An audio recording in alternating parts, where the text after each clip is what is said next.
नमस्कार। खेसारी लाल यादव, पवन सिंह और प्रमोद प्रेमी के अपार सफलता के बाद हमारे अक्षरा सिंह ने भी गाना गाया मुर्गा तो पटना में कटी बेटा।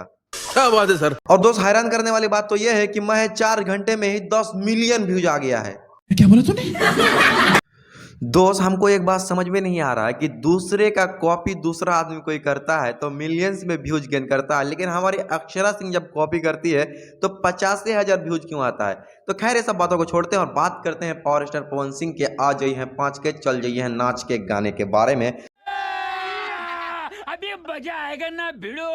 तो उस गाना बहुत बेहतरीन है और अभिनेत्री की तौर पर डिम्पल सिंह है। तो आपको पता ही होगा डिम्पल सिंह और पवन सिंह का जोड़ी कैसा होता है, और किसी गाने में पवन सिंह का आवाज पड़ जाए ये किसी खुशखबरी से कम तो नहीं है।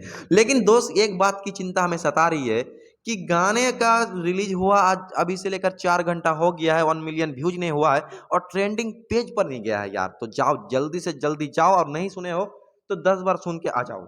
और ट्रेंडिंग पेज पे पावर स्टार पवन सिंह को जाना ही चाहिए, पहले घंटे में ही जाना चाहिए, लेकिन क्यों नहीं गया। उनके फैंस कहाँ सो रहे हैं, हमको तो कुछ समझे में नहीं आ रहा है यार। तो जाओ जल्दी से पावर स्टार पवन सिंह का गाना सुनो और उसको ट्रेंडिंग पेज पर लेके जाओ। और दोस्त, मुर्गा मुर्गी छपड़ा के लौंडा लंदन का लौंडा, मतलब आपको कैसा लगा ये सब गाना सुनकर। और पवन सिंह का जो गाना आया है काफी लाजवाब है। इसको लेकर आपकी क्या राय है, आप हमें कमेंट सेक्शन में बताइए। मिलते हैं किसी इंटरेस्टिंग वीडियो के साथ, तब तक के लिए जय हिंद।